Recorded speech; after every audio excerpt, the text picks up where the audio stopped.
Joliba TV jabarani filɛbaw an ka foli ni tanuni an b'o ta ka di aw bɛɛ lajɛlen ma limanaw an minnu fana bɛ k'an lamɛn radio Joliba sanfɛ nin wagati in na an b'aw fo dantɛ foli min na bi ye juma ye min ye février kalo ale tile 3 sɔrɔ san 2023 limana jɛrɛjɛkulu cɛ ni muso minnu bɛ k'an lamɛn radio Joliba ka Bamakɔ yan Segu Sikaso Mali kɔnɔ ani Mali kɔkan minnu fana bɛ k'an filɛ bɔlɔlɔ sanfɛla la an tɛ ɲinɛ an ka tungarankew kɔ u bɛ foli bila ka na an ma kuma bɛɛ an b'a fɔ ɲɛna k'u bɛɛ ni ɲankuma Ala ka tunga ja limanaw maliden cɛ ni muso minnu bɛ ka Joliba lamɛn nin waati in na an b'a fɔ ɲɛna aw danse aw ka kunnafoni sɛbɛnw lakali kɛnɛ kan ne kelen tɛ kumaso kɔnɔ ntɔma bi Amadu Tolo i ni sɔgɔma Amadu Jalo i ni sɔgɔma kɔri baasi t'i la tɔɔrɔ si tɛ n na nba ayiwa ni an sigilen kɛnɛ kan kɛnɛ min bɛ yen Tolo ni ayiwa kunnafoni sɛbɛnw kosɛbɛ an m'an da don olu de la nka min ye an baarakɛɲɔgɔnw fana ye minnu bɛ an bila bɔlɔlɔ ni ayiwa ka n bila fiɲɛ siraw kan kosɛbɛ o ye Musa Sanogo radio fan fɛ Augustin Lamini Kulubali Yusuf Sangare ani Musa Hayidara jɛ ka baara de don kosɛbɛ n'an sigira nin kɛnɛ in kan o kuma an lamɛnbaaw n'an filɛbaw an b'u fana fo o ni foli ka kan sabu n'olu tɛ kosɛbɛ ayiwa anw fana tɛ ayi siga t'a la n'olu tɛ anw tɛ ayi tari kosɛbɛ ni y'a mɛn i ɲɔgɔn kumakɛlan tɛ filɛba ni lamɛnbaa de b'i la kosɛbɛ an b'an filɛbaw fo kosɛbɛ k'an lamɛnbaaw fo minnu ma u sigi k'an lamɛn u k'a dɔn k'a fɔ kosɛbɛ ayiwa gafe minnu bɛ sɛbɛn don o don an ka baara ye ka se ka olu kɔnɔ kuma lakale sabu Mali kɔnɔ yan Tolo n'i kumana kan wɛrɛ la kosɛbɛ hali n'i ye kan wɛrɛ fɔ maaw bɛ tɛmɛ a kan kosɛbɛ nka n'i ye bamanankan kɔni bɔ i da Mali kɔnɔ yan ka ban bɛɛ b'a tulo majɔ kosɛbɛ karisa bɛ fɛ ka mun de fɔ a bɛ faamuya sɔrɔ a la a b'a dɔn ayiwa sango kunnafonidila kosɛbɛ ni kunnafonidila kɔni da wa ka bamanankan in bɔ a da ka ban maaw b'u sigi k'a lamɛn kosɛbɛ o de y'a to bi n'i taara an ka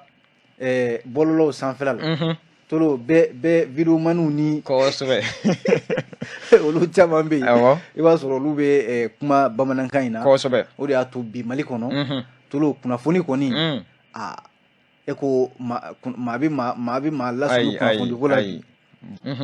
an bɛ don gafew kɔnɔ kosɛbɛ gafe damadɔ bɔlen don an b'a lajɛ ka olu lakale kosɛbɛ ka se ka lamɛnbaaw ka se ka faamuya sɔrɔ jamana ale kunnafoni la i y'a fɔ cogoya min na an b'a daminɛ ni les échos welewele ale da bɛ waleya la a y'a jira ko Mali ni Algérie cɛɲa n'a bɛ wele ko coopération k'a bɛ n'a fɔ ko Algérie bɛ dugu jukɔrɔ ko la kɔnɔ Algérie Mali ani Algérie Tolo e ko ka kuma la ko Algérie kɔni furadama a m'i jɛya Mali ye dɛ ayiwa Algérie furadama kabi nin jamana in y'a ka yɛrɛma hɔrɔnya ta kosɛbɛ Tolo anw de ye nin jamana in dɛmɛ k'a bɔ jugu bolo kosɛbɛ k'a ka yɛlɛma hɔrɔnya di a ma a kɛra o kɛra dɛ e ko ka kuma la a ko Modibo Keyita jamanakuntigi fɔlɔ min n'a ye Mali sigi sen kan ko ni hakili b'a la Bamoribo a bɛ fɔ min ma ko Front de Libération Nationale yɔrɔ Algérie ka yɛrɛma hɔrɔnya kosɛbɛ a ka sɔrɔ ninnu jɛkulu de wulila ka kɛlɛ kɛ Algérie ka se k'a ka yɛrɛma hɔrɔnya sɔrɔ kosɛbɛ nka Tolo a ma kɛ Modibo Keyita ninnu kɔ a waati la Mali y'a ka yɛrɛma hɔrɔnya ta kosɛbɛ ni Algérie n'i y'a lajɛ ani nazaraw k'a lajɛ yɛrɛ sigiɲɔgɔnya ye fɛnba ye Mali ni Algérie cɛ kosɛbɛ Modibo Keyita ko tiɲɛna nin jamana min filɛ nin ale kɛrɛfɛ a tɛ se ka nin jamana in to juguw bolo fiyewu kosɛbɛ o de kɛra wulikajɔw ye Tolo Front de Libération Nationale ko o kɛlɛw kɛ kosɛbɛ ni hakili yɛrɛ b'a la min ye Algérie u ka nin jamanakuntigi n'o ye Ben Bella ye kosɛbɛ Ben Bella yɛrɛ bolila ka na Mali la yan ka n'i kun dogo an fɛ yan kɛra Tolo min ye Modibo Keyita ye a ye Ben Bella a y'a bolo dayɛlɛ a ye kosɛbɛ a sigi Mali kɔnɔ yan Tolo fo ka na OUA kɛlɛw wuli ka jɔ Organisation de l'Union Africaine kosɛbɛ farafinna ka kelenya bɛ se ka sabati cogo min na yɔrɔ a waati la kosɛbɛ jamana min ni o ye Maroc ye yɔrɔ Maroc furadama ale fana Sahara kɔnɔna in kosɛbɛ fo a bɛ waati dɔ la a dara la ko sarawi Maroc de kun ye can i jɔ fo Sahara in ka kɛ ale ta ye a waati la Algérie kun bɛ o kɔnɔna la Maroc furadama ma sɔn Algérie ka kɛ a damana jamana ye nka tolo Mali de y'i jɔ nin bɛɛ la dɛ Mali de ko Maroc ma a ye sabali a ye sabali Algérie min filɛ nin Algérie ye a damana jamana ye Mali sigiɲɔgɔn jamana don tɛ bi ko ye dɛ tolo kabini 1974 n k'a fɔ Modibo Keyita ninnu k'a daminɛ 1963 fo ka n'a bila 74 la Modibo Keyita ninnu ye kɛlɛ min kɛ Algérie jamana bɛ se ka kɛ jamana ye cogo min na tolo nka kana ye bi o jamana ɲɛ tɛ fɛ ka da Mali kan a ka gɛlɛn koyi e ko n'i y'a lajɛ jamana min bɛ yen bi ni a tora janfan kɔnɔ kabi san 1963 tolo kana bila bi la i ye muruti jɛkulu fɛn fɛn bɛ yen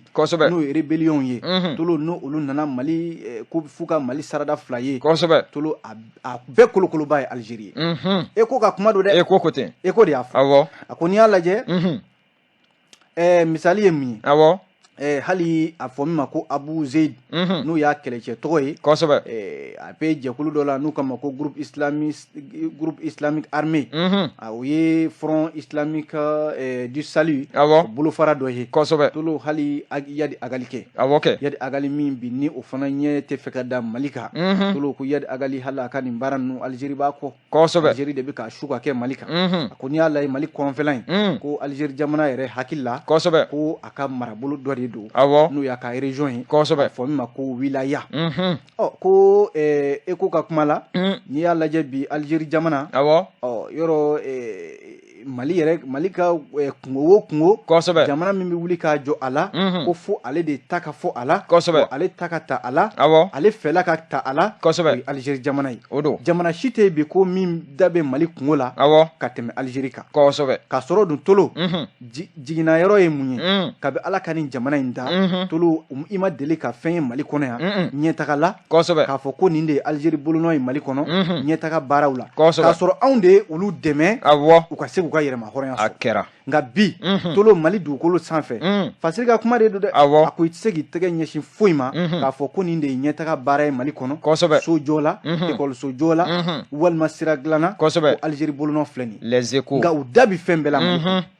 hakilila jiginna tolo an ka bɛnkan sɛbɛn min bolonɔ bilala yan ko Algérie yɛrɛ tɔgɔ dan b'o la accord pour la paix et la réconciliation issu du processus d'Alger tolo nin sɛbɛn in labɛnna Algérie ka n'a bila bi la nin sɛbɛn in ma se ka ɲɛ sɔrɔ ko nka nin sɛbɛn in tolo n'a lawaleyara Ala ye diɲɛ don o don da a ɲɛ ma Mali faraliko kuma de b'a kɔnɔ fasiri ka kuma don e ko y'a jira k'a fɔ ko kura min bɛ yen tuguni o ye k'a fɔ Algérie jamana kuntigi min bɛ yen sisan n'o ye Abdelmadjid Tebboune ye yɔrɔ ko décembre kalo tɛmɛnen san 2022 a kumana Faransikaw ka fasidi sɛbɛn dɔ kɔnɔ n'u k'a ma ko Figaro o senfɛ a ye min fɔ Mali furanjɛla fanga ɲɛmɔgɔw ma a k'u ma ko yan'u ka to marifaba san na k'u t'u ka jamana kɔrɔyanfan u t'a lajɛ ka ɲɛtaga don la wa u t'a lajɛ ka wari don la ka ɲɛtaga don la wa tolo nin bɛ misali bɔ e ko ka kuma na ayiwa nin kuma min fɔlen filɛ nin b'a jira k'a fɔ Algérie jamana a da kɔni bɛ Mali kungo la dɛ nka tile kelen a ma kɛ Mali jamana kuma in i b'a dɔn a bɔra maa min da Musa Jakite ale yɛrɛ ye ancien combattant den ye min yɛrɛ a ye Algérie ani Indochine o kɛlɛ a y'olu kɛ o den de filɛ nin ka nin kuma fɔ ECHO kɔnɔ n'an bɔra o kɔnɔ an bɛ to ECHO kelen in kɔnɔ kɛ ale da bɛ kalanko tagabolo la a y'a jira k'a fɔ ko min ye jamana fan dɔ ye sa ni o ye Tɔnka ye k'a bɛna fɔ ko kalanko ko olu daminɛna yen tolo min ye Banbanciw ye nin kɛra olu de ka yamaruya kɔnɔ dɛ Banbanciw bi na a bɛna fɔ jamana kɔrɔnfɛla dugu dɔw bɛ yen ni Banbanciw m'a fɔ ko ka kalanso dayɛlɛ a tɛ dayɛlɛ nka Tɔnka ko kalanso dɔ dayɛlɛla ye jadisiw olu ka yamaruya kɔnɔna la k'a bɛ san 1 kɔni bɔ sisan min ye Tɔnka kalanso ye a filɛ nin ye Gundam mara la u ye kalan daminɛ a kɛra san kura yɛrɛ daminɛ janvier kalo tile 16 san 2023 ni kalan daminɛ min filɛ tolo ko a ma taa Banbanci wale tigilama olu ka sigikafɔ u ni ayiwa dugu ɲɛmaw ni ɲɔgɔn cɛ kɔ dɛ kosɛbɛ k'a bɛna fɔ tɔn ka kalanso min dayɛlɛlen filɛ nin kalanden dɔw olu kɔni kun tora so a bɛ ɲini kana san kelen bɔ kosɛbɛ ka sababu kɛ marifatigiw ye kosɛbɛ cɛ marifatigiw olu ka bagabali wale tɔn ka min filɛ nin a yɛrɛ dɔrɔn tɛ ko dugumisɛnnin caman bɛ yen minnu bɛ yen ni olu fana tun bɛ nin lahala in kɔnɔna la kosɛbɛ nka a bɛna fɔ ko lɛtiri bɔra tɔn ka a mafalenba dɔ de yɔrɔ ka ɲɛsin ayiwa min ye gouverneur ma kosɛbɛ n'o ye gunda ale ye sous-préfet ye ka taa fɔ a ɲɛna ko ayiwa ko bɛnkan sɔrɔla u ni jadisiw ni ɲɔgɔn cɛ dɛ kosɛbɛ ko ka kalansow dayɛlɛ ko nka kalansow bɛ dayɛlɛ a bɛ dayɛlɛ kan de b'a la kosɛbɛ dayɛlɛ kan ye mun ye tolo ni kalan bɛ kɛ hali ni nanzara kalan bɛ kɛ kosɛbɛ fo arabu kalan o ka kɛ a kɛrɛfɛ ayiwa wa ni cɛw ni cɛmisɛnninw ni musomaninw n'u bɛ taa kalan kɛ hali n'u bɛ so kelen kɔnɔ fo kogo dɔ de ka jɔ u ni ɲɔgɔn cɛ u ma sɔn fɔlɔ k'u bɔ ɲɔgɔn na kosɛbɛ u ma sɔn wa hali n'u bɛ taa kalanyɔrɔ yɛrɛ la tolo u kana gɛrɛ ɲɔgɔn na dɛ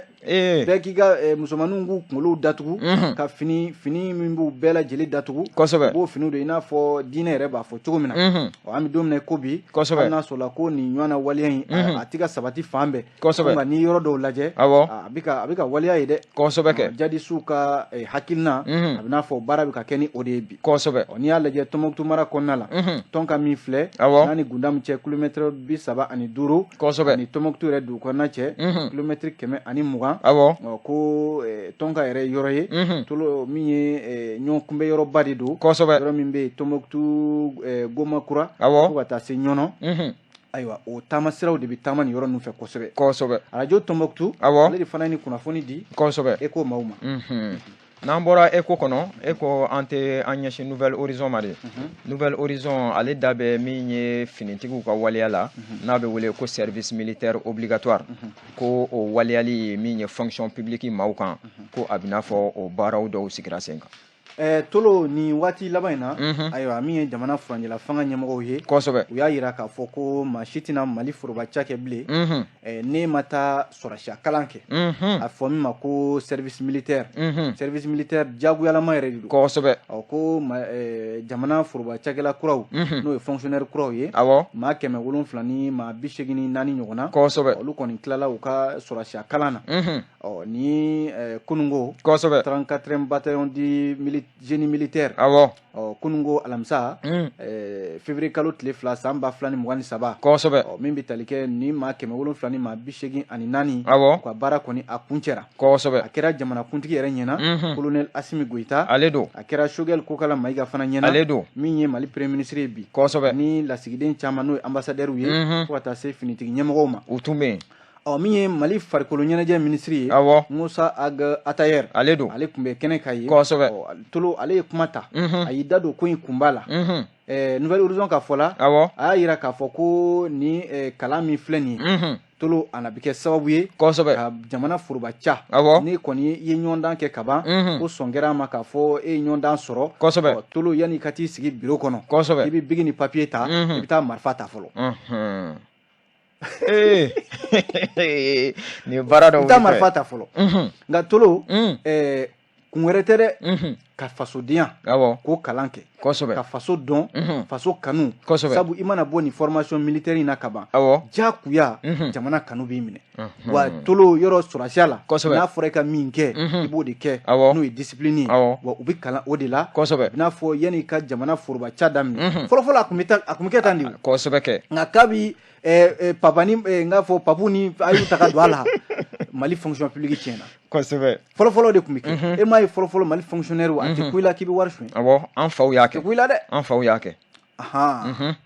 service militaire obligatoire an faw y'a kɛ SNJ ka sɔrɔ u tɛ sɔrɔ sen fiyewu a bɛ ka don ba la dɛ kosɛbɛ Fasiri ka kuma la maa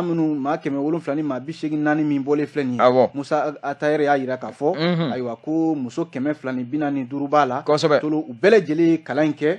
ni dɔnniya kosɛbɛ ni galabu yɛrɛ ye ko sisan kɔni sira dira u ma ka taa jamana forobaca la kosɛbɛ jamana kuntigi yɛrɛ colonel Asimi Goïta ale ka kuma la a ko sisan kɔni kosɛbɛ tolo jamana ye min kalifa u la n'o de ye baara kɛcogoya kosɛbɛ ani bonya ani ka se ka jamana yɛrɛ lafasa kosɛbɛ tolo a bɛ fɔ min ma ko souveraineté ani ka se ka jamana lafasa i mana kɛ diɲɛ fan o fan kosɛbɛ colonel Asimi Goïta ko o kɔni tɛna kɛ majɛ ye bilen kosɛbɛ nouvelle horizon ale nouvelle horizon kelen in kɔnɔ an bɛ to yen kɛ min ye wulikajɔ dɔ ye sa ko min El Gassim Wane ni ale ye MINUSMA ɲɛmaa ye k'a bɛ damakasi la koyi k'a yira ko maa bɔta b'a fɛ ka caya MINUSMA kɔnɔ nouvelle horizon ka kuma la tolo El Gassim Wane kosɛbɛ yɔrɔ ale de ye MINUSMA ɲɛmɔgɔ ye bi awɔ a bɛ damakasi yɛrɛ de la tolo a ko MINUSMA maaw bɛ ka taa dɛ kosɛbɛ maaw bɛ ka taa jamana minnu bɛ yen ni olu bɛ MINUSMA kɔnɔna la awɔ bɛɛ bɛ k'i kɔ don MINUSMA la kosɛbɛ n'a ma ɲɛ k'a fɔ MINUSMA tɛ se k'a yɛrɛ kɛ fɛn wɛrɛ ye ni jamanaw fara-faralen ɲɔgɔn kan tɛ kosɛbɛ Mali la yan u bɛ dɛmɛ la yan ka se ka basigi nati kosɛbɛ El Gassim Wane y'a yira k'a fɔ nin waleya min filɛ senna nin n'a fɔra k'a fɔ jamanaw bɛɛ bɛ k'i ka kɛlɛcɛw fosi ka bɔ MINUSMA kɔnɔ kosɛbɛ k'a b'a ɲini diɲɛ kɛlɛ tɔnba fɛ u ka fɛɛrɛ kɛ joona dɛ kosɛbɛ n'o tɛ MINUSMA laban a bɛ sɔn ka kɛ forokolangolo ye dɛ ayiwa nouvelle horizon de y'a fɔ kosɛbɛ n'an bɔra nouvelle horizon kɔnɔ an bɛ soir de Bamako ta soir de Bamako ale da bɛ waleya la sa a yira k'a fɔ ko min ye Ali Gabas ye k'a bɛna fɔ ko ale sugandira ka kɛ ɲɛmaa ye koyi El Gabas Ag Intala tolo Ali Gabas Ag Intala awɔ ale de ye maa sugandi maa minnu bɛ yen n'o kɛra kɛlɛcɛ ɲɛmɔgɔw ye kosɛbɛ coordination de mouvement de l'Azawad sema ko u bɛ fɛ ka jɛkulu in a dilan kura ye kosɛbɛ n'i y'a lajɛ min bɛ tali kɛ u yɛrɛ a bɛ n'a fɔ nin y'u yɛrɛ de ka kɛlɛbolo ye u yɛrɛ bolo ye sema bɛ fɛ ka kɛlɛbolo kura de dilan sisan kosɛbɛ ko Ali Gabas Ag Intala awɔ ale de filɛ nin ye ka min bɛ tali kɛ u ka chef d'état major kura a n'a ka dankan maa min don colonel Ahmad Irissa Ag Mohamed Asahel kosɛbɛ ani Aluseni Ag Amedou awɔ ko ninnu de sugandira ka kɛ sema kɛlɛcɛ chef d'état major ye awɔ tolo dɔwɛrɛ tɛ dɛ bɛnkan sɛbɛn n'o ye accord pour la paix awɔ danaya bɛ se ka da kan cogo min na kosɛbɛ sigidalama minnu bɛ yen n'olu bɛ Kidali mara in na yen awɔ olu bɛ se ka lakana cogo min na kosɛbɛ ni Kidali yɛrɛ n'a marabolo bɛɛ lajɛlen ayiwa Bamanci kɔrɔw ko olu bɛ fɛ ka u ka nin jɛkulu in kosɛbɛ n'o ye sema ye ale yɛrɛ de bɛ lakana ko la kosɛbɛ ale soir de Bamako kosɛbɛ ale soir kelen in kɔnɔ an b'a datugu n'o ye kɛ ko min ye kɛɲɛba ye sa a b'i n'a fɔ ko min ye population ye n'o ye kaɲɛbakaw ye k'u wulila u ye wulikajɔ dɔ sabati ka fɛn dɔw wajibiya EDM maaw kan n'o ye énergie maaw ye dɔwɛrɛ tɛ dɛ tolo ko courant ka taa courant ka segin Kɛɲɛba ayiwa min ye Kɛɲɛbakaw ye ji ni courant o de kɛn bɛ ka majɛ kɛ yen kunungo alamisa kosɛbɛ u ye taamaba de kɛ kosɛbɛ Kɛɲɛba dugu kɔnɔna la min bɛ tali kɛ conseil local de la jeunesse awɔ n'u k'a ma ko Kɛɲɛba kuranko kosɛbɛ Kɛɲɛba kuranko